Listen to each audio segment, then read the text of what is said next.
Cubit അക്കാദമിയുടെ SSC and RRB YouTube ചാനലിലേക്ക് എല്ലാവർക്കും സ്വാഗതം. ഇത് നമ്മൾ മിഡീവൽ ഇന്ത്യയിലെ ഏറ്റവും പ്രധാനപ്പെട്ടിട്ടുള്ള ഒരു ടോപ്പിക്കാണ് ഡിസ്കസ് ചെയ്യുന്നത്.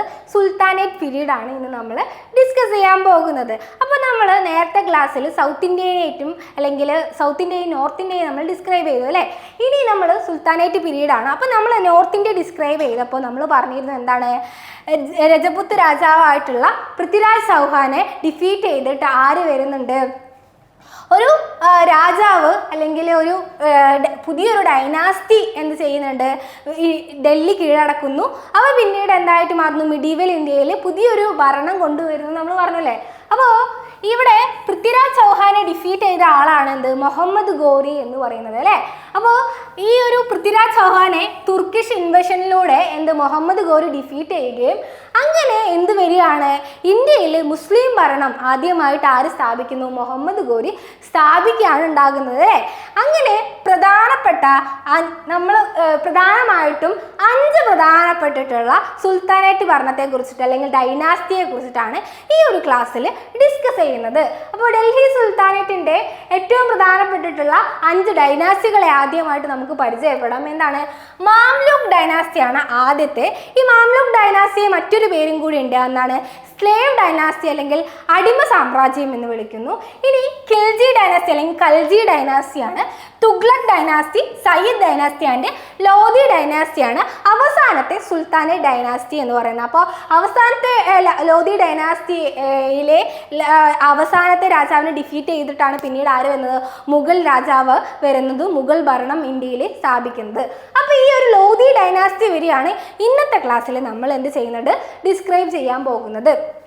ഓക്കെ, അപ്പോൾ ആദ്യമായിട്ട് നമ്മൾ എന്ത് തുടങ്ങാം, ദ സ്ലേവ് ഡൈനാസ്റ്റി അല്ലെങ്കിൽ മാംലൂക്ക് ഡൈനാസ്റ്റിയിൽ നിന്നും തുടങ്ങാം. ആദ്യമായിട്ട് കുത്തബുദ്ദീൻ ഐബക്ക് ആണ് എന്ത് ചെയ്യുന്നത്, ഈ ഒരു കാലഘട്ടത്തെ അല്ലെങ്കിൽ ഈ ഒരു സ്ലേവ് ഡൈനാസ്റ്റിയെ ഫൗണ്ടർ എന്ന് വിളിക്കുന്നത് കുത്തബുദ്ദീൻ ഐബക്ക് ആണ്. ഒരു കാലഘട്ടം 1206 തൊട്ട് 1210 വരെയുള്ള കാലഘട്ടമാണ് കുത്തബുദ്ദീൻ ഐബക്കിൻ്റെ കാലഘട്ടം എന്ന് പറയുന്നത്. നമ്മൾ പറഞ്ഞത് എന്താണ്, മുഹമ്മദ് ഗോറി എന്ത് കീഴടക്കി, ഡൽഹി കീഴടക്കി അല്ലേ. അദ്ദേഹത്തിൻ്റെ പ്രിയപ്പെട്ട അടിമയായിരുന്നു ആര്, കുത്തബുദ്ദീൻ ഐബക്ക് എന്ന് പറയുന്നത്. പിന്നീട് ഗോറി എന്ത് ചെയ്യുന്നു, കുത്തബുദ്ദീൻ ഐബക്കിന് ഡൽഹി കൊടുക്കുകയും അദ്ദേഹത്തിന് ഭരണം നടത്താൻ പറയുകയാണ് ചെയ്യുന്നത്. അങ്ങനെ അദ്ദേഹം 1206 എന്ത് ചെയ്യുന്നു, സ്ലേവ് ഡൈനാസ്റ്റി സ്ഥാപിക്കുകയാണ്. ഈ കുത്തബുദ്ദീൻ ഐബക്കിൻ്റെ മറ്റൊരു പേരാണ് ലാഖ് ബക്ഷക് എന്ന് പറയുന്നത്. ലാഖ് ബക്ഷക് എന്ന് പറഞ്ഞിട്ടുണ്ടെങ്കിൽ അദ്ദേഹം ഒരു ദാനശീലനും നല്ലൊരു ഭരണാധികാരി ആയതുകൊണ്ട് തന്നെ അദ്ദേഹം ഗിവർ ഓഫ് ലാക്സ് അല്ലെങ്കിൽ ലക്ഷ്യങ്ങൾ കൊടുക്കുന്ന ആള്, ഒരു ദാനശീലൻ എന്നൊരു രീതിയിൽ അദ്ദേഹത്തിൻ്റെ ഒരു നെയിമാണ്. അതാണ് എന്താ ലാഖ് ബക്ഷക് എന്ന് പറയുന്നത്. ഇനി ഈ കൺസ്ട്രക്റ്റഡ് 2 മോസ്ക് എന്താണ്, അദ്ദേഹം പ്രധാനമായിട്ടും 2 പള്ളികളാണ് ഉണ്ടാക്കിയിട്ടുള്ളത്. അതാണ് കുവാത്ത് ഉൽ ഇസ്ലാം ആണ് ആദ്യത്തെ ഏറ്റവും പ്രധാനപ്പെട്ടത്. ഇത് ഡൽഹിയിലാണ് എന്ത് ചെയ്യുന്നത്, ലൊക്കേറ്റ് ചെയ്യുന്നത്. കൂടാതെ തന്നെ അദൈ ദിൻ കാ ജോൺപ്ര എന്ന് പറഞ്ഞിട്ടുള്ള ഒരു പ്രധാനപ്പെട്ട പള്ളിയുണ്ട്. അത് സിറ്റുവേറ്റ് ചെയ്തിട്ടുള്ളത് അല്ലെങ്കിൽ അത് ഇപ്പോൾ സ്ഥാപിതമായിട്ടുള്ളത് അജ്മീറിലാണ് ഉള്ളത്. അപ്പോൾ 2 പ്രധാനപ്പെട്ടിട്ടുള്ള പള്ളികളാണ് കുതബ് ഉൽ ഇസ്ലാം ആൻഡ് അദൈ ദിൻ കാ ജോപ്രയാണ് ഏറ്റവും പ്രധാനപ്പെട്ടിട്ടുള്ള ഈ കുത്തബുദ്ദീൻ ഐബക്കിൻ്റെ കാലഘട്ടത്തിൽ കൺസ്ട്രക്ട് ചെയ്ത 2 പള്ളികൾ എന്ന് പറയുന്നത്. കൂടാതെ തന്നെ നമുക്കെല്ലാവരും കുത്തബ് മിനാറിനെ അറിയുമല്ലേ.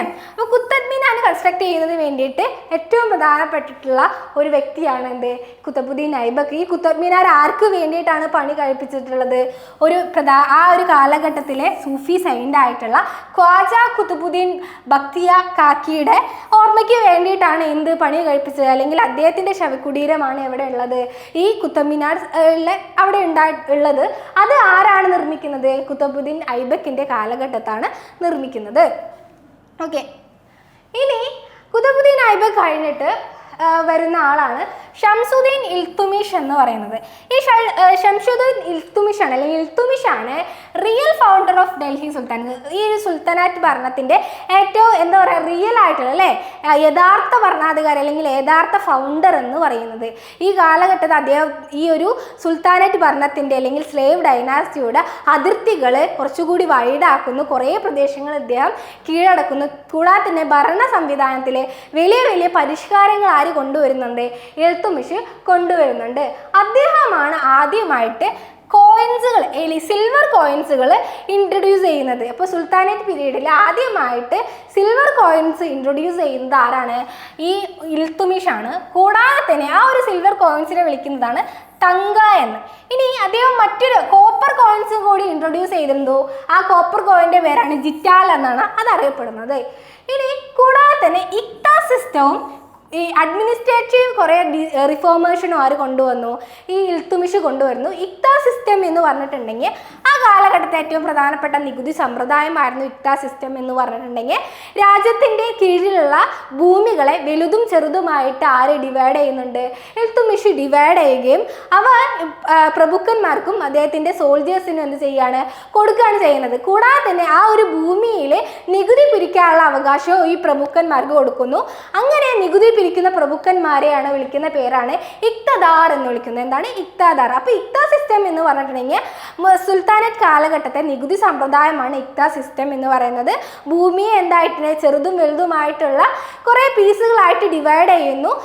എന്നിട്ട് ആ ഒരു പ്രദേശത്തെ നികുതി പിരിക്കാനുള്ള അവകാശം ഒരു നോബലിന് കൊടുക്കുകയാണ്. ആ നോബലിൻ്റെ പേരാണ് ഇക്തദാർ എന്ന് പറയുന്നത്. കൂടാതെ തന്നെ സിവിൽ അഡ്മിനിസ്ട്രേഷനിലും ആർമിയിലും വലിയ തരത്തിലുള്ള റിഫോമേഴ്സ് ആര് കൊണ്ടുവന്നു? ഇൽത്തുമിഷ് കൊണ്ടുവരികയാണ് ഉണ്ടാകുന്നത്. കൂടാതെ തന്നെ അദ്ദേഹം ഒരു ഒഫീഷ്യൽ നൊബിലിറ്റി, സ്ലേവ്സുകളുടെ ഒരു ഒഫീഷ്യൽ നൊബിലിറ്റി ഉണ്ടാക്കുന്നുണ്ട്. ആ നൊബിലിറ്റീൻ്റെ പേരാണ് ചഹൽഗാനി ചലീസ എന്ന് പറയുന്നത്. അപ്പോൾ എന്താണ്? ഗ്രൂപ്പ് ഓഫ് 40 പീപ്പിൾസിൻ്റെ ഒരു നോബിൾസുകൾ അല്ലെങ്കിൽ സ്ലേവ്സുകളുടെ അല്ലെങ്കിൽ എന്താ പറയുക അടിമ പ്രഭുക്കളാണ് ഈ ഒരു ചഹൽഗാനി ചലീസ എന്ന് പറയുന്നത്. ഇതിൽ 40 പേരാണ്, ഗ്രൂപ്പ് ഓഫ് 40 അല്ലേ, 40 പേരാണുള്ളത്. പിന്നീട് ഈ ചലീസ ഒരു പ്രധാനപ്പെട്ടിട്ടുള്ള നോബിൾ ഒരു പ്രഭുക്കളായിട്ട് മാറുകയും അവർ പിന്നീട് സുൽത്താനേറ്റ് ഭരണങ്ങളെ എന്ത് ചെയ്യുന്നുണ്ട്? നിയന്ത്രിക്കുകയും ചെയ്യുന്നുണ്ട്. ഓക്കെ, ഇൽത്തുമിഷിൻ്റെ കാലത്താണ് കുത്തബ് മിനാറിൻ്റെ കൺസ്ട്രക്ഷൻ കംപ്ലീറ്റ് ചെയ്യുന്നത്. ഇനി ഇൽത്തുമിഷ് കഴിഞ്ഞിട്ടുള്ള മറ്റൊരു ഭരണാധികാരിയായ അദ്ദേഹത്തിൻ്റെ മകനാണ് പിന്നീട് ഭരണത്തിൽ വരുന്നത്. റുക്കുദ്ദീൻ എന്നാണ് അദ്ദേഹത്തിൻ്റെ പേര്. അദ്ദേഹത്തെ ഭരണത്തിൽ കൊണ്ടുവന്നത് ഷാതുർക്കൻ എന്ന് പറഞ്ഞിട്ടുള്ള ഇൽത്തുമിഷിൻ്റെ ഭാര്യയാണ്. പക്ഷേ ഇവർക്ക് കൂടുതൽ സമയം അല്ലെങ്കിൽ കൂടുതൽ കാലം ഭരിക്കാൻ കഴിഞ്ഞില്ല, സുൽത്താനേറ്റ് ഭരിക്കാൻ കഴിഞ്ഞില്ല. പിന്നീട് വരുന്ന ഏറ്റവും പ്രധാനപ്പെട്ടിട്ടുള്ള ഒരു ഭരണാധികാരിയാണ് റസിയ ബീഗം എന്ന് പറയുന്നത്. 1236 തൊട്ട് 40 വരെയുള്ള കാലഘട്ടത്താണ് റസിയ ബീഗം ഭരണം നടത്തുന്നത്. ഈ റസിയ ബീഗമാണ് first and only Muslim lady who ever ruled India rule ചെയ്തിട്ടുള്ള ആദ്യത്തെ മുസ്ലിം ലേഡിയാണ് റസിയ സുൽത്താന എന്ന് പറയുന്നത്. കൂടാതെ തന്നെ അവർ നല്ല രീതിയിലുള്ള ഭരണം നടത്തിയെങ്കിലും ആ ഒരു കാലഘട്ടത്ത് നോബിൾസിന് പറ്റിയില്ലായിരുന്നു?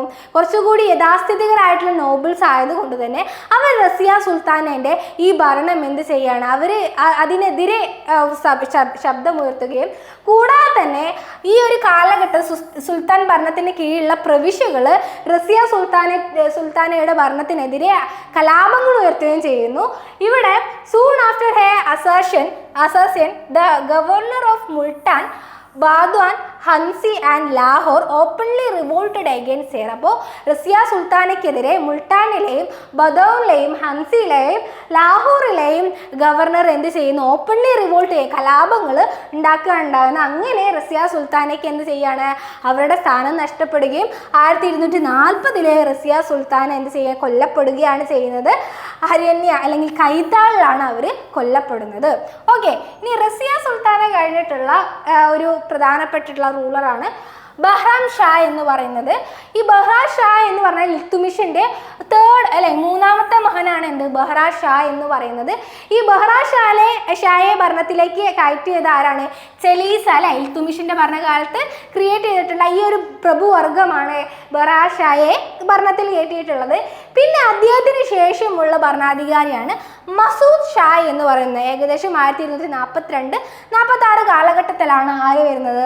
മസൂദ് ഷാ ഭരണത്തിലേറുന്നത്.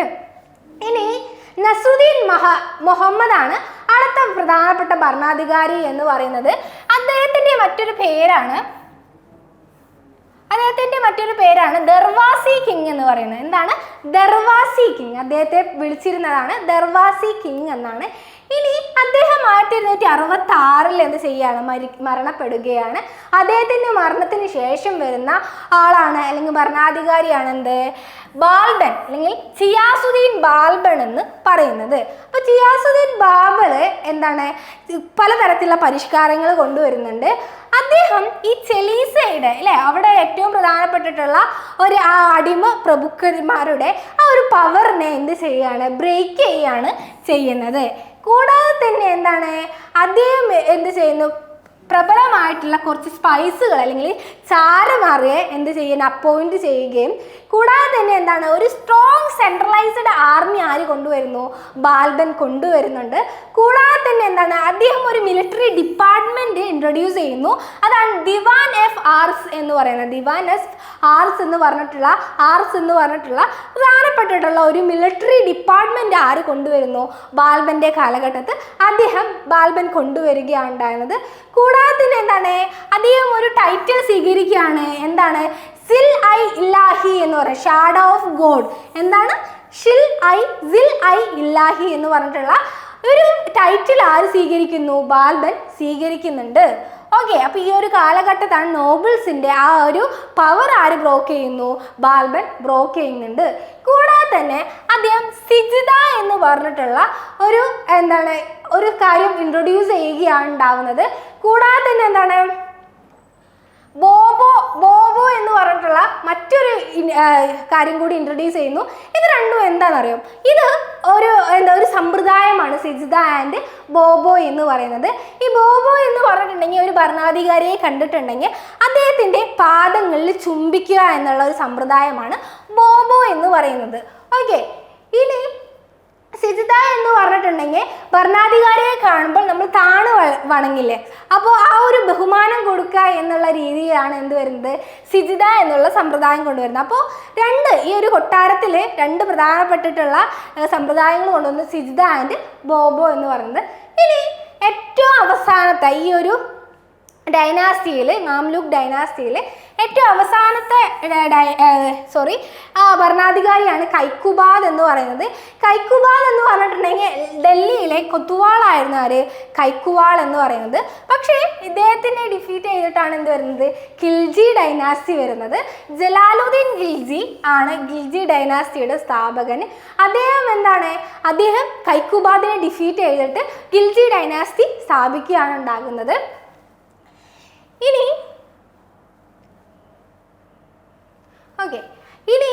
ഖിൽജി ഡൈനാസ്റ്റിയിലെ അലാവുദ്ദീൻ ഖിൽജിയുടെ കാലഘട്ടമാണ് പറയുന്നത്. He was a nephew and son-in-law of Jalaluddin Khilji. Jalaluddin ഖിൽജിയുടെ സണ്ണിലെ ആണ് അത് അലാവുദ്ദീൻ ഖിൽജി എന്ന് പറയുന്നു. ഈ ജലാലുദ്ദീൻ ഖിൽജിയെ ആര് വധിക്കുകയാണ് ഉണ്ടാകുന്നത്, അദ്ദേഹത്തിനെ കൊന്നിട്ട് ആര് വരുന്നു, അലാവുദ്ദീൻ ഖിൽജി വരികയാണ് ഉണ്ടാകുന്നത്. അങ്ങനെ അലാവുദ്ദീൻ ഖിൽജിയുടെ കാലഘട്ടത്തിൽ പ്രധാനമായിട്ടും കുറേ പരിഷ്കാരങ്ങൾ അദ്ദേഹം ഇൻട്രൊഡ്യൂസ് ചെയ്യുന്നുണ്ട്. അതിലെ 4 നിയമങ്ങൾ അദ്ദേഹം ആദ്യമായിട്ട് ഇൻട്രൊഡ്യൂസ് ചെയ്യുന്നു. അതിൽ ഒന്നാമത്തെ കാര്യമാണ് ഇസ്റ്റോ ഓർഡിനൻസ് എന്ന് പറയുന്നത്. ഇത് എന്താണെന്ന് വെച്ചിട്ടുണ്ടെങ്കിൽ റിലീജിയസ് ആയിട്ട് നമ്മൾ അല്ലെങ്കിൽ മതപരമായിട്ട് ഗ്രാൻസുകൾ കൊടുക്കുന്നുണ്ടെങ്കിൽ, ലാൻഡ് ഗ്രാൻസുകൾ ഭൂമി ദാനം ചെയ്യുന്നുണ്ടെങ്കിൽ ആ ഭൂമി ദാനങ്ങളൊക്കെ ഈ ഒരു കാലഘട്ടത്തിൽ നിർത്തലാക്കുകയാണ് ചെയ്യുന്നത്. അപ്പോൾ അലാവുദ്ദീൻ ഖിൽജി ഈ ഒരു ഓർഡിനൻസിലൂടെ റിലീജിയസ് ആയിട്ടുള്ള ലാൻഡ് ഗ്രാൻസുകൾ നിർത്തലാക്കുന്നു. കൂടാതെ തന്നെ അദ്ദേഹം ഒരു സ്പൈ സിസ്റ്റത്തെ റീഓർഗനൈസ്ഡ് സ്പൈസ് സിസ്റ്റം എന്നാണ്. എന്താണ് ഒരു പ്രബലമായിട്ടുള്ള സ്പൈസ് സിസ്റ്റത്തെ അദ്ദേഹം കൊണ്ടുവരുന്നുണ്ട്. കൂടാതെ തന്നെ വൈനിൻ്റെ യൂസേജ് നിർത്തലാക്കുന്നു. കൂടാതെ അദ്ദേഹത്തിൻ്റെ പ്രധാനപ്പെട്ടിട്ടുള്ള 4ാമത്തെ ordinance laid down that nobles should not have social gathering. ഈ നോബിൾസുകൾ, പ്രഭുക്കന്മാർ ഒരിക്കലും എന്ത് ചെയ്യുന്ന പൊതുവായിട്ട് അല്ലെങ്കിൽ കൂട്ടം കൂടാൻ പാടില്ല, അല്ലെങ്കിൽ കൂട്ടം കൂടിയിട്ട് ഒരു ഗാദറിങ് ആവശ്യമില്ല അല്ലെങ്കിൽ ഉണ്ടാക്കാൻ കഴിയില്ല. അവർ കൂട്ടം കൂടാൻ പാടില്ല. കൂടാതെ തന്നെ നോബിൾസുകൾ ഈ രാജാവിൻ്റെ അനുവാദമില്ലാതെ എന്ത് ചെയ്യാൻ കഴിയില്ല, വിവാഹം കഴിക്കാനും പാടില്ല എന്നുള്ള ഒരു നിയമം ആര് കൊണ്ടുവരുന്നു, അലാവുദ്ദീൻ ഖിൽജി കൊണ്ടുവരുന്നുണ്ട്. ഒന്നാമത്തേത് എന്ന് പറഞ്ഞിട്ടുണ്ടെങ്കിൽ റിലീജിയസ് ആയിട്ടുള്ള ഗ്രാൻസുകൾ നിർത്തലാക്കുന്നു. രണ്ടാമത്തെ റീഓർഗനൈസ്ഡ് സ്പൈസ് സിസ്റ്റം. മൂന്നാമത്തെ വൈൻ നിർത്തലാക്കുന്നു. നാലാമത്തെ പ്രഭുക്കന്മാർ കൂട്ടം കൂടാൻ പൊതുവായിട്ട് കൂട്ടം കൂടാൻ, കൂടാതെ തന്നെ അവർ വിവാഹം കഴിക്കുമ്പോൾ അത് ആരുടെ പെർമിഷൻ കൂടി വേണ്ടി വരുന്നു, ഈ ഒരു രാജാവിൻ്റെ പെർമിഷൻ കൂടി വേണ്ടി വരുന്നു. കൂടാതെ തന്നെ അദ്ദേഹം പ്രധാനമായിട്ട് ഏറ്റവും ഇമ്പോർട്ടൻ്റ് ആയിട്ടുള്ള കാര്യമാണത് ദാഗ് ആൻഡ് ചെഹ്റ എന്ന് പറഞ്ഞിട്ടുള്ള രണ്ട് സിസ്റ്റം എന്താണ് രണ്ട് സമ്പ്രദായം അദ്ദേഹം കൊണ്ടുവരുന്നു. ദാഗ് എന്ന് പറഞ്ഞിട്ടുണ്ടെങ്കിൽ ബ്രാൻഡിങ് ഓഫ് ഹോഴ്സ് ആണ്. കൂടാതെ തന്നെ ചെഹ്റ എന്ന് പറഞ്ഞിട്ടുണ്ടെങ്കിൽ സൈനികരുടെ വിവരങ്ങൾ പട്ടികപ്പെടുത്തുന്ന ഒരു സമ്പ്രദായമാണ് ചെഹ്റ എന്ന് പറഞ്ഞാൽ ഡാറ്റാസുകൾ സൂക്ഷിക്കുന്ന ഒരു സമ്പ്രദായമാണ് ചെഹ്റ എന്ന് പറയുന്നിട്ടുണ്ടത്. കൂടാതെ തന്നെ ആ ഒരു കാലഘട്ടത്തിൽ എന്താണ് അദ്ദേഹത്തിൻ്റെ കാലഘട്ടത്തിൽ ഭൂമികൾ അളന്ന് തിട്ടപ്പെടുത്തിയത് അദ്ദേഹത്തിൻ്റെ കാലഘട്ടത്തായിരുന്നു. കൂടാതെ എന്താണ് ഒരു സ്പെഷ്യൽ ഓഫീസേഴ്സിനെ അവർ അപ്പോയിൻ്റ് ചെയ്യുന്നു. അവരുടെ പേരാണ് കറഫ് എന്ന് പറയുന്നത്. ഇവർ എന്തിനു വേണ്ടിയിട്ടായിരുന്നു? റവന്യൂ കളക്ട് ചെയ്യുന്നതിന് വേണ്ടിയിട്ടായിരുന്നു ഈ ഒരു കറഫ് എന്ന് പറഞ്ഞിട്ടുള്ള ഈ ഒരു ഓഫീസേഴ്സിൻ്റെ ഡ്യൂട്ടി എന്ന് പറയുന്നത്. കൂടാതെ തന്നെ എന്താണ് ഈ ഒരു കാലഘട്ടത്തിൽ ഈ ധാന്യങ്ങൾക്ക് അല്ലെങ്കിൽ പ്രൊഡക്റ്റിന് എന്ത് ചെയ്യുന്നു?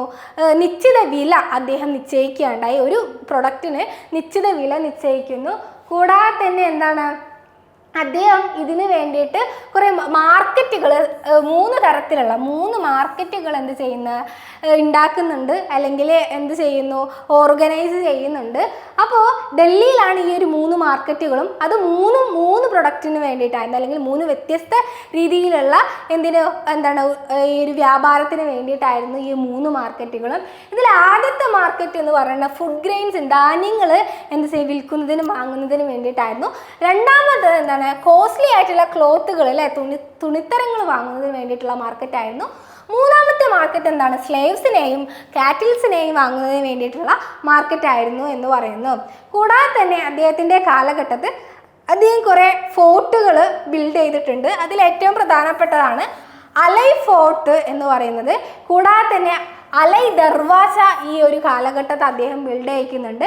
കൂടാതെ തന്നെ എന്താണ് കുത്തബ് മിനാറിൻ്റെ ഗേറ്റ് അദ്ദേഹം ഉണ്ടാക്കുന്നുണ്ട്. അതാണ് ഹസൽ സുത്തൂൻ എന്ന് പറഞ്ഞിട്ടുള്ള ഒരു ഗേറ്റ് അദ്ദേഹം കൺസ്ട്രക്ട് ചെയ്യുന്നു. അപ്പോൾ ഈ ഒരു അലാവുദ്ദീൻ ഖിൽജിയുടെ കാലഘട്ടമാണ് അലൈ ഫോർട്ടും കൂടാതെ തന്നെ അലൈ ദർവാസ ആൻഡ് ഹസർ സുത്തൂൻ എന്ത് ചെയ്യുന്നത്? കൺസ്ട്രക്ട് ചെയ്യുന്നത്.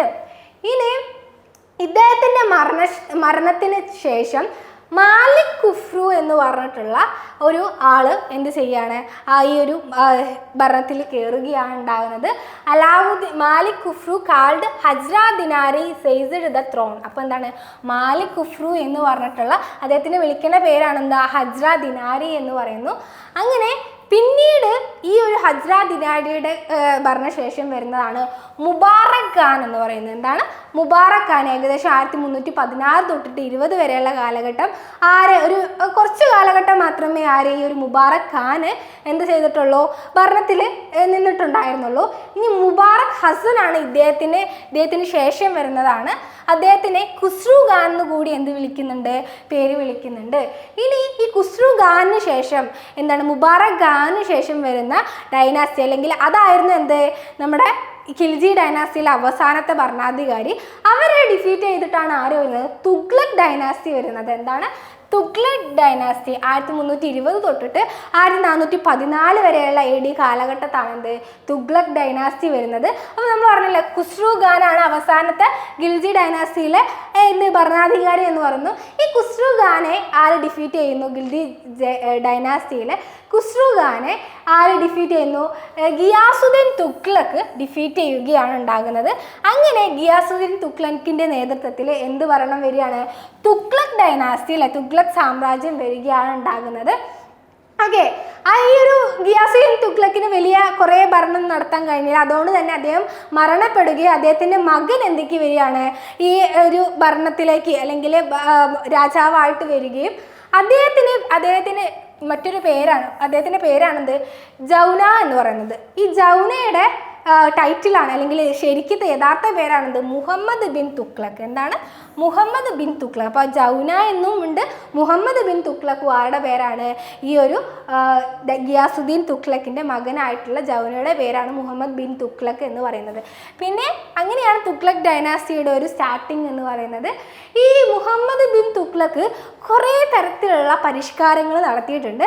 പക്ഷേ ആ പരിഷ്കാരങ്ങൾ കുറച്ച് കഴിയുമ്പോൾ എന്താണ്, അത് പരാജയമായിട്ട് മാറുകയാണ്. അപ്പോൾ ഭയങ്കര രീതിയിലുള്ള ആശയങ്ങളുള്ള ഐഡിയോളജികളുള്ള ഒരു മനുഷ്യനായിരുന്നു എന്ത്, മുഹമ്മദ് ബിൻ തുഗ്ലക് എന്ന് പറഞ്ഞാൽ. പക്ഷേ അത് പ്രാവർത്തികമാക്കുമ്പോൾ എന്താണെന്ന് ആള് പരാജയപ്പെടുകയാണ് ഉണ്ടാകുന്നത്. അങ്ങനെയാണ് നമ്മൾ പല പരാജയപ്പെടുന്ന പരിഷ്കാരങ്ങളെയും നമ്മൾ തുഗ്ലക് പരിഷ്കരണങ്ങൾ എന്നൊക്കെ പറയുന്നത്. അപ്പോൾ അദ്ദേഹത്തിൻ്റെ പരിഷ്കരണങ്ങൾ എന്തൊക്കെയാണെന്ന് നോക്കാം. ഒന്ന് ടാക്സേഷൻ ഇൻ ദ ഡോബ് ആണ്. ഡോബ് പ്രദേശത്ത് നികുതി സമ്പ്രദായം കൊണ്ടുവരുന്നതിനെയാണ് ഈ ടാക്സേഷൻ ഓഫ് ഡോബ് എന്ന് പറയുന്നത്. ഈ ഡോബ് എന്ന് പറഞ്ഞിട്ടുള്ള സ്ഥലം എവിടെയാണ്, ഗംഗയിലും അല്ലെങ്കിൽ ഗംഗാ വാലിയിലും യമുന വാലിയിലും ഇടയ്ക്കുള്ള സ്ഥലമാണ് ഡോബ് എന്ന് പറയുന്നത്. ഈ ഡോബിൽ എന്താണ് ഒരു നികുതി സമ്പ്രദായം കൊണ്ടുവരുന്നതാണ് ഈ ഒരു ടാക്സേഷൻ ഓഫ് ഡോബ് എന്ന് പറയുന്നത്. കൂടാതെ തന്നെ എന്താണ്, ഈ ഒരു കാലഘട്ടത്തിൽ എന്താണ്, അദ്ദേഹം ഫിക്സ്ഡ് പ്രൈസ് പ്രൊഡക്ട്സിനൊക്കെ ഫിക്സ്ഡ് പ്രൈസ് കൊണ്ടുവരാൻ നോക്കിയിട്ടുണ്ട്. കൂടാതെ തന്നെ എന്താണ്, അദ്ദേഹം ഒരു അഗ്രികൾച്ചർ ഡിപ്പാർട്ട്മെൻറ്റിനെ ഫോം ചെയ്തു, അല്ലെങ്കിൽ അഗ്രികൾച്ചർ ഡിപ്പാർട്ട്മെൻറ്റിനെ എന്ത് ചെയ്തിട്ടുണ്ട്, ഇൻട്രൊഡ്യൂസ് ചെയ്തു അല്ലെങ്കിൽ അപ്പോയിൻ്റ് ചെയ്തു. ആ അഗ്രികൾച്ചർ ഡിപ്പാർട്ട്മെൻറ്റാണ് ദിവാൻ ഐ കോഹി എന്ന് പറയുന്നത്. ദിവാൻ ഐ കോഹി. ഈ ദിവാൻ ഐ കോഹിയെ ഇൻട്രൊഡ്യൂസ് ചെയ്യാൻ കാരണം തന്നെ, അപ്പോയിൻ്റ് ചെയ്യാൻ കാരണം തന്നെ എന്തിനു വേണ്ടിയിട്ടാണ്, ഈ പെസൻസിന്, കൃഷിക്കാർക്ക് കുറച്ചുകൂടി ഹെൽപ്ഫുൾ ആയിക്കോട്ടെ എന്ന് വിചാരിച്ചിട്ടാണ് ഈ ഒരു ഡിപ്പാർട്ട്മെൻറ്റിനെ അദ്ദേഹം ഇൻട്രൊഡ്യൂസ് ചെയ്തത്. കൂടാതെ തന്നെ രണ്ടാമത്തെ അദ്ദേഹത്തിൻ്റെ പ്രധാനപ്പെട്ട പരിഷ്കരണമാണ് അദ്ദേഹം സൗത്ത് ഇന്ത്യയുടെ ഈ നമ്മുടെ സുൽത്താനേറ്റ്, ഈ തുഗ്ലക് ഭരണത്തിൻ്റെ സെക്കൻഡ് ക്യാപിറ്റലായിട്ട് ആരെ കൊണ്ടുവരുന്നു, ദേവഗിരിയെ കൊണ്ടുവരികയാണ്. അപ്പോൾ സൗത്ത് ഇന്ത്യയിലാണ് ദേവഗിരി ഉള്ളത്. അപ്പോൾ ഈ ദേവഗിരിയുടെ പേര് എന്തായിട്ട് മാറ്റുന്നു, ദൗലത്താബാദ് ആക്കി മാറ്റുകയാണ് ചെയ്യുന്നത്. അപ്പോൾ എന്തിനു വേണ്ടിയിട്ടാണ് ഈ സെക്കൻഡ് ക്യാപിറ്റൽ ആക്കുന്നത്, ഈ ദേവഗിരിയിൽ നിന്നും സൗത്ത് ഇന്ത്യയെ കുറച്ചുകൂടി നന്നായിട്ട് ഭരിക്കാം എന്ന രീതിയിൽ ആ ഒരു ചിന്തയിലാണ് ദൗലത്താബാദ് എന്നുള്ള ഒരു പുതിയ ക്യാപിറ്റൽ അദ്ദേഹം ഉണ്ടാക്കുന്നത്. പക്ഷേ അതൊരു വലിയൊരു പരാജയമായിരുന്നു. ആ ഒരു ചിന്തയെ വലിയൊരു പരാജയമായിരുന്നു. കാരണം ഡൽഹിയിൽ നിന്ന് സൗത്ത് ഇന്ത്യയെ, കൂടാതെ തന്നെ ദൗലത്താബാദിൽ നിന്ന് നോർത്ത് ഇന്ത്യയെ ഭരിക്കാൻ സാധിക്കില്ല എന്ന് ആർക്ക് മനസ്സിലാകുന്നുണ്ട്, തുഗ്ലക്കിന് പിന്നീട് മനസ്സിലാവുകയാണ് ചെയ്യുന്നത്. ഇനി ഇൻട്രൊഡക്ഷൻ ഓഫ് ടോക്കൺ കറൻസി, അതൊരു വലിയ തരത്തിലുള്ള പരിഷ്കരണമായാണ്. പിന്നീട് അത് വലിയ തരത്തിലുള്ള സാമ്പത്തിക പ്രതിസന്ധി എവിടെ ഉണ്ടാക്കുന്നു, ഡൽഹി സുൽത്താനേറ്റിൽ ഉണ്ടാക്കുന്നുണ്ട്. അങ്ങനെ ടോക്കൺ കറൻസി അദ്ദേഹം ഇൻട്രൊഡ്യൂസ് ചെയ്യുന്നുണ്ട്. അങ്ങനെ എന്താണ്, ബ്രോൺസ് കോയിൻസ് അല്ലേ, ബ്രോൺസ് കോയിൻസ് എന്താണ്, ഈ ഒരു ബ്രോൺസ് കോയിൻസ് മറ്റ് സിൽവർ കോയിൻസിൻ്റെ അതേ വാല്യൂയിലുള്ള ബ്രോൺസ് കോയിൻസ് അദ്ദേഹം ഇറക്കുകയുണ്ടാകുന്നത്. പക്ഷേ കുറച്ച് കഴിഞ്ഞപ്പോഴത്തേനും ഈ ബ്രോൺസ് കോയിൻസിൻ്റെ ആ ഒരു ആ ഒരു ബ്രോൺസ് കോയിൻസിൻ്റെ ഇടിവ് ഉണ്ടാവുകയും നാണയപ്പെരുപ്പങ്ങൾ ഉണ്ടാവുകയും വലിയ തരത്തിലുള്ള സാമ്പത്തിക തകർച്ച എവിടെ വരികയാണ് ഉണ്ടാകുന്നത്, ഈ ഒരു സുൽത്താനേറ്റ് ഡൈനാസ്റ്റിയിൽ വരികയാണ് ഉണ്ടാകുന്നത്. കൂടാതെ തന്നെ അങ്ങനെ അദ്ദേഹം എന്ത് ചെയ്യുന്നു, ഈ ഒരു മുഹമ്മദ് ബിൻ തുഗ്ലക്ക് ഈ ബ്രോൺസ് കോയിൻസ് വിഡ്രോ ചെയ്യുന്നതിന് വേണ്ടി, അല്ലെങ്കിൽ ഈ ടോക്കൺ കറൻസി വിഡ്രോ ചെയ്യുന്നതിന് വേണ്ടിയിട്ട് ഉള്ള പരിപാടികൾ നോക്കുകയാണ് ചെയ്യുന്നത്. അപ്പോൾ അതും എന്തായിരുന്നു, ഒരു വിഫലമായിട്ടുള്ള പരിശ്രമമായിരുന്നു.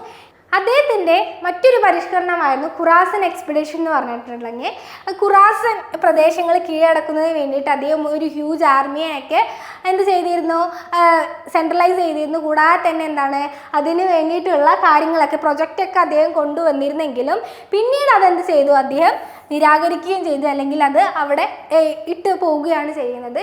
ഇനി മറ്റൊരു എക്സ്പെഡീഷനാണ് എന്തായിരുന്നു, കറാച്ചി എക്സ്പെഡീഷൻ എന്ന് പറയുന്നു. കറാച്ചി എന്ന് പറഞ്ഞാൽ ഹിമാലയയിൽ അല്ലെങ്കിൽ ഹിമാലയൻ താഴ്വരയിലാണ് ഈ ഒരു പ്രദേശം. ഇവിടെ നിന്നും എന്താണ്, ചൈനയുടെ നുഴഞ്ഞുകയറ്റം തടയുന്നതിന് വേണ്ടിയിട്ടായിരുന്നു ഈ ഒരു കറാച്ചി എക്സ്പെഡീഷൻ നടത്തുന്നതിന് വേണ്ടിയിട്ട് അദ്ദേഹം മൂവ് ചെയ്തിരുന്നത്.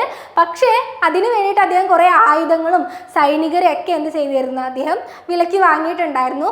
അതിനുവേണ്ടി കുറേ സമ്പത്ത് എന്ത് ചെയ്തിരുന്നു, ഈ ഒരു ഭരണത്തിന് കീഴിലുള്ള ഈ ഒരു ഖജനാവിൽ നിന്നും അദ്ദേഹം എടുത്തിട്ടുണ്ടായിരുന്നു. അതുകൊണ്ട് തന്നെ അതൊരു വലിയ സാമ്പത്തിക പ്രതിസന്ധിയാകുകയും പിന്നീട് ലാസ്റ്റിൽ അദ്ദേഹം എന്ത് ചെയ്യാണ്, ഈ ഒരു കറാച്ചി എക്സ്പെഡീഷൻ വേണ്ടെന്ന് വെക്കുകയാണ് ചെയ്യുന്നത്. അപ്പോൾ അത്രയും എന്ത് പോയി, സമ്പാദ്യം എവിടെ നിന്ന് പോയിട്ടുണ്ടായിരുന്നു, ഈ ഒരു തുഗ്ലക് ഡൈനാസിയിൽ നിന്നും അവർക്ക് നഷ്ടപ്പെട്ടിട്ടുണ്ടായിരുന്നു. അപ്പോൾ എന്തിനേക്ക് വഴി തെളിച്ചു, വലിയ കലാപങ്ങളിലേക്ക് വഴി തെളിയിക്കുകയാണ് ഉണ്ടാകുന്നത്. 25 വർഷത്തിൽ ഏകദേശം 36 കലാപങ്ങൾ തുഗ്ലക് രാജവംശത്തിൽ ഈ ഒരു കാലഘട്ടത്തിൽ ഉണ്ടായിട്ടുണ്ടായിരുന്നു. ഇനി ഈ ഒരു കാലഘട്ടത്തിലെ മറ്റൊരു പ്രധാനപ്പെട്ട ഭരണാധികാരിയാണ് ഫിറോസ് ഷാ തുഗ്ലക് എന്ന് പറയുന്നത്. മുഹമ്മദ് ബിൻ തുഗ്ലക്കിന് ശേഷം വന്നിട്ടുള്ള ഭരണാധികാരിയാണ് ഫിറോസ് ഷാ തുഗ്ലക്. അപ്പോൾ ഈ ഒരു ഫിറോസ് ഷാ തുഗ്ലക് വരുമ്പോൾ രാജ്യം വലിയ സാമ്പത്തിക പ്രതിസന്ധിയാണ് അല്ലേ. മുഹമ്മദ് ബിൻ തുഗ്ലക് വലിയ വലിയ പരിഷ്കാരങ്ങൾ ചെയ്തിട്ടുണ്ടായിരുന്നു. പക്ഷേ അത് എന്താണ്, വലിയ നെഗറ്റീവായിട്ടാണ് എവിടേക്ക് ബാധിച്ചത്, സാമ്രാജ്യത്തിന് ബാധിച്ചത്. അത് വലിയ നെഗറ്റീവായിട്ട് എന്താണ് ഈ ഒരു സാമ്രാജ്യത്തിൻ്റെ സാമ്പത്തിക വ്യവസ്ഥയും ബാധിച്ചിട്ടുണ്ടായിരുന്നു. അങ്ങനെ ഫിറോസ് ഷാ തുഗ്ലക്സുകൾ എന്ത് ചെയ്തിട്ടുണ്ട്, ഈ ഒരു പ്രോബ്ലത്തെ ഫേസ് ചെയ്യുന്നതിന് വേണ്ടിയിട്ട് അദ്ദേഹത്തിൻ്റെ കുറേ നയങ്ങൾ കൊണ്ടുവരുന്നുണ്ടായിരുന്നു. കൂടാതെ തന്നെ എന്താണ്, അദ്ദേഹം ഈ ഒരു കാലഘട്ടത്ത് അതോറിറ്റിയെ reassert his authority over South India and Deccan. അപ്പോൾ അതുകൊണ്ട് തന്നെ അദ്ദേഹം വലിയ രീതിയിൽ എന്ത് ചെയ്തിട്ടുണ്ട്, വലിയ യുദ്ധങ്ങളൊന്നും നടത്തിയിട്ടില്ല. കാരണം എന്താണ്, അല്ലെങ്കിൽ ഇവിടെ വലിയ പ്രശ്നങ്ങളാണ് നടക്കുന്നത്. അപ്പോൾ അതൊക്കെ ഒന്ന് ഒതുക്കിയിട്ടേ അദ്ദേഹം ഭരണം നടത്തിയിട്ടുണ്ടായിരുന്നുള്ളൂ. ഇനി അദ്ദേഹത്തിൻ്റെ കാലഘട്ടത്തിൽ സോൾജേഴ്സിന്, സൈന്യത്തിന് എന്താണ് കാഷിലല്ല സാലറി കൊടുത്തിരുന്നത്, മറിച്ച് എന്താണ് ലാൻഡ് റവന്യൂ ആയിരുന്നു കൊടുത്തിരുന്നത്. വില്ലേജുകളായിരുന്നു ആർക്ക് കൊടുത്തിരുന്നത്, സൈനികർക്ക് കൊടുത്തിരുന്നത്. അവിടുത്തെ ലാൻഡ് റവന്യൂ ആയിരുന്നു അവരുടെ ഈ ഒരു സൈന്യത്തിൻ്റെ ശമ്പളം എന്ന് പറയുന്നത്. കൂടാതെ തന്നെ അദ്ദേഹം ഒരു പുതിയ ടാക്സേഷൻ ഇൻട്രൊഡ്യൂസ് ചെയ്യുന്നു, നികുതി സമ്പ്രദായങ്ങൾ ഇൻട്രൊഡ്യൂസ് ചെയ്യുന്നു. കൂടാതെ ഈ ഒരു കാലഘട്ടത്തിൽ ആ ഒരു നൊബിലിറ്റിയുടെ, ആ പ്രഭുക്കന്മാരുടെ യഥാസ്ഥിതിക മനോഭാവത്തിലൂടെ മാത്രമേ ഈ ഒരു കാലഘട്ടത്തിൽ ഇദ്ദേഹത്തിന് ഭരണം നടത്താൻ കഴിഞ്ഞിട്ടുണ്ടായിരുന്നുള്ളൂ. അതുകൊണ്ട് തന്നെ ഇവിടുത്തെ നയങ്ങൾ അല്ലെങ്കിൽ ഇവിടുത്തെ നിയമങ്ങളൊക്കെ മുസ്ലിം അല്ലെങ്കിൽ ഖുറാൻ അധിഷ്ഠിതമായിട്ടുള്ള നിയമങ്ങളായിരുന്നു ആരും ഇൻട്രൊഡ്യൂസ് ചെയ്തിരുന്നത്, ഈ ഒരു കാലഘട്ടത്തിൽ ഫിറോസ് ഷാ തുഗ്ലക്ക് ഇൻട്രൊഡ്യൂസ് ചെയ്തിരുന്നത്. ഓക്കെ, അതുകൊണ്ട് തന്നെ പലതരത്തിലുള്ള നികുതി സമ്പ്രദായങ്ങൾ വരികയുണ്ടായി. ഖറാജ്, സക്കാത്ത്, ജിസിയ ആൻഡ് ഖാംസ് എന്ന് പറഞ്ഞിട്ടുള്ള പ്രധാനപ്പെട്ട 4 നികുതി സമ്പ്രദായങ്ങളാണ്. ഇവിടെ ജിസിയ എന്ന് പറഞ്ഞിട്ടുണ്ടെങ്കിൽ അമുസ്ലിങ്ങൾ രാജ്യത്തിന് നൽകേണ്ട നികുതിയാണ് ജിസിയ എന്ന് പറഞ്ഞിട്ടുണ്ട്. കൂടാതെ തന്നെ അദ്ദേഹം പല സിറ്റികൾ ഫത്തേബാദ്, ഹിസാറും, ജാൻപൂർ ആൻഡ് ഫിറോസാബാദും ഒക്കെ ഈ ഒരു അദ്ദേഹത്തിൻ്റെ കാലഘട്ടത്താണ് കൺസ്ട്രക്ട് ചെയ്തിട്ടുള്ളത്. ഇനി ഈ ഒരു കാലഘട്ടത്തിൽ അദ്ദേഹം ദാറുൽ ഷിഫ എന്ന് പറഞ്ഞിട്ടുള്ള ഒരു ഹോസ്പിറ്റൽ ഇൻട്രൊഡ്യൂസ് ചെയ്യുന്നു. കൂടാതെ തന്നെ പുവർ ഗേൾസിന് വേണ്ടിയിട്ട് പാവപ്പെട്ട ദരിദ്രരായിട്ടുള്ള ഗേൾസിൻ്റെ മാരേജിന് വേണ്ടിയിട്ട് അല്ലെങ്കിൽ മാരേജ് നടത്തുന്നതിന് വേണ്ടിയിട്ട് ദിവാൻ ഖൈറത്ത് എന്ന് പറഞ്ഞിട്ടുള്ള ഒരു ഡിപ്പാർട്ട്മെൻറ്റ് അദ്ദേഹം ഇൻട്രൊഡ്യൂസ് ചെയ്യുന്നുണ്ട്. ഇനി തിമൂർ ഇൻവെഷൻ, ഈ ഒരു കാലഘട്ടത്തിൽ തിമൂർ ഇൻവെഷൻ വരുന്നു.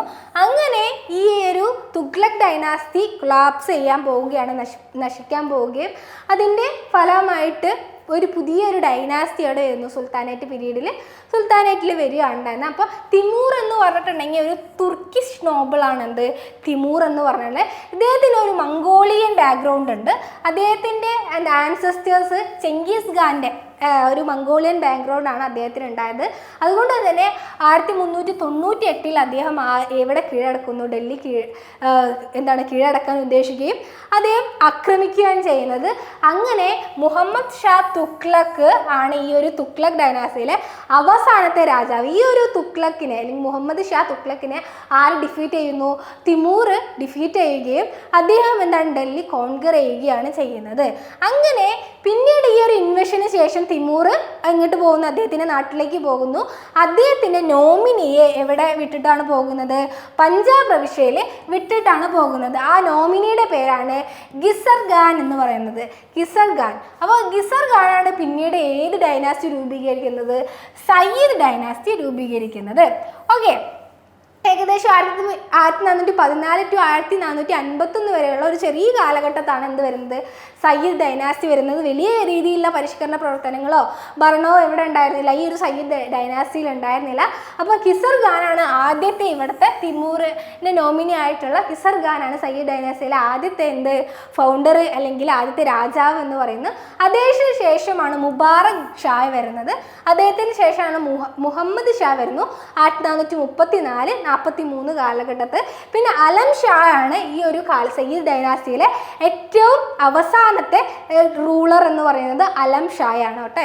ഓക്കെ, ഇനി ഇവിടെ ലോധി ഡൈനാസ്റ്റിയാണ്. ഈ ഒരു സയ്യിദ് ഡൈനാസ്റ്റി കഴിഞ്ഞിട്ട് വരുന്ന അവസാന സുൽത്താനേറ്റിൽ തന്നെ ഏറ്റവും അവസാനത്തെ ഡൈനാസ്റ്റിയാണ് ലോധി ഡൈനാസ്റ്റി. 1451 തൊട്ട് 1528 AD വരെയുള്ള കാലഘട്ടത്താണ് ഈ ലോധി ഡൈനാസ്റ്റി വരുന്നത്.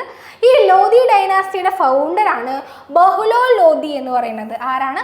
ബഹ്ലോൽ ലോധി 1451 തൊട്ട് 88 വരെ കാലഘട്ടം എവിടെ ഭരിച്ചു? ലോധി ഡൈനാസ്റ്റി ഭരിക്കുകയുണ്ടായി.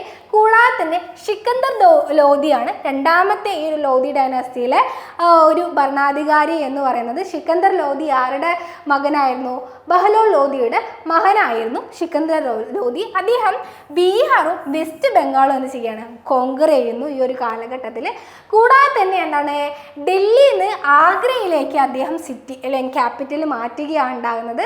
കൂടാതെ ഈ കാലഘട്ടത്തിൽ ബഹ്ലോൽ ലോധി എന്താ വരുന്നുണ്ട്, സിക്കന്ദർ ലോധി വലിയ തരത്തിലുള്ള അഗ്രികൾച്ചറിൽ വലിയ തരത്തിലുള്ള പരിഷ്കാരങ്ങൾ കൊണ്ടുവരുന്നു. അതാണ് ഗാ സിക്കന്ദരി എന്ന് പറഞ്ഞിട്ടുള്ള ഒരു പ്രധാന പരിഷ്കരണം ആര് കൊണ്ടുവരുന്നുണ്ട്? സിക്കന്ദർ ലോധി കൊണ്ടുവരിക ഉണ്ടാകുന്നത്.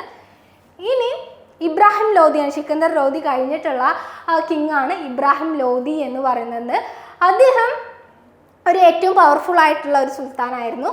കൂടാതെ തന്നെ അദ്ദേഹം ഈ ഒരു കാലഘട്ടത്ത് നോബിൾസിൻ്റെ ആ കൺട്രോളിൽ നിന്നും അദ്ദേഹം വിട്ടു നിൽക്കാൻ, അല്ലെങ്കിൽ ആ നോബിൾസിൻ്റെ കൺട്രോളെ മൈൻഡ് ചെയ്യാൻ അദ്ദേഹം തീരുമാനിച്ചിട്ടില്ലായിരുന്നു. അതുകൊണ്ട് തന്നെ അദ്ദേഹം നോബിൾസിൻ്റെ ഒരു നോട്ടപ്പുള്ളിയായിരുന്നു. അപ്പോൾ നോബിൾസ് എല്ലാവരും കൂടി ആർക്കെതിരായിരുന്നു? ഈ ഇബ്രാഹിം ലോധിക്ക് എതിരായിരുന്നു. അങ്ങനെ എന്ത് ചെയ്യണോ, സുൽത്താനേറ്റ് ഭരണം അവസാനിക്കുകയാണ് ഈ ഒരു ഇബ്രാഹിം ലോധിയിലൂടെ. എന്ത് ചെയ്യാണ്, ഇതിലെ നോബിൾസുകളെ ലോധിക്കെതിരെ തിരയുകയും ഇവിടെ ആരും കൂടി കൂട്ടുപിടിക്കുകയുണ്ടാകുന്നത് ബാബറിനെ കൂട്ടുപിടിക്കുകയും അങ്ങനെ ഇവിടെ ഒരു പ്രധാനപ്പെട്ടിട്ടുള്ള ഒരു വാർ ഉണ്ടാവുകയാണ്, ബാറ്റിൽ ഓഫ് പാനിപ്പത്ത് എന്ന് പറഞ്ഞിട്ടുള്ള. ഈ പാനിപ്പത്തിലൂടെ എന്ത് ചെയ്യുന്നു, ഇബ്രാഹിം ലോധിയെ ഡിഫീറ്റ് ചെയ്തിട്ട് അവിടെ മുഗൾ ഭരണം സ്ഥാപിക്കുകയാണ് ഉണ്ടാകുന്നത്. അപ്പോൾ ഇതിൽ ഏറ്റവും പ്രധാനപ്പെട്ടത് ഇബ്രാഹിം ലോധിയാണ്. ഈ ഒരു ലോധി ഡൈനാസ്റ്റിയിൽ തന്നെ ഏറ്റവും അവസാനത്തെ റൂളർ. ഇവരെന്തായിരുന്നു, നോബിൾസ് ഇവർക്കെതിരായിരുന്നു. അതുകൊണ്ട് തന്നെ നോബിൾസ് എന്ത് ചെയ്തിരുന്നു, ബാബറുമായിട്ട് കൂട്ടുകൂടിയിട്ട് ഈ ഒരു ഇബ്രാഹിം ലോധിയെ ഡിഫീറ്റ് ചെയ്യുന്നതിന് വേണ്ടിയിട്ട് കരുക്കൾ നീക്കുന്നു. അങ്ങനെ വരുന്നതാണ് ബാറ്റിൽ ഓഫ് പാനിപ്പത്ത് എന്ന് പറയുന്നത്. അങ്ങനെ ബാറ്റിൽ ഓഫ് പാനിപ്പത്തിലൂടെ അവസാന സുൽത്താൻ റൂളർ ആയിട്ടുള്ള ഇബ്രാഹിം ലോധി കൊല്ലപ്പെടുകയും പിന്നീട് എന്ത് വരുന്നു, അവിടെ മുഗൾ കാലഘട്ടം മുഗൾ റൂളർ അല്ലെങ്കിൽ മുഗൾ സാമ്രാജ്യം വരികയാണ് ചെയ്യുന്നത്. അങ്ങനെയാണ് ഈ ഒരു അഞ്ച് ഡൈനാസ്റ്റിയുടെ ചരിത്രം പറയുന്നത്. എല്ലാതും നിങ്ങൾക്ക് മനസ്സിലായെന്ന് വിശ്വസിക്കുന്നുണ്ട്. അപ്പോൾ ഇമ്പോർട്ടൻ്റ് ഉള്ള കാര്യമൊക്കെ നന്നായിട്ട് നോക്കുക. ഇതൊരു വലിയ കുറേ കാര്യങ്ങൾ ഇതിൽ പറയാനുണ്ട്. പക്ഷേ ഇത് നമുക്ക് ഒരു അരമണിക്കൂർ ഉണ്ടായതുകൊണ്ട് തന്നെ നമുക്ക് അത് കുറച്ചിട്ടാണ് നമ്മൾ പറഞ്ഞിട്ടുള്ളത്. അപ്പോൾ എല്ലാവരും നന്നായിട്ട് പഠിക്കുക. Thank you.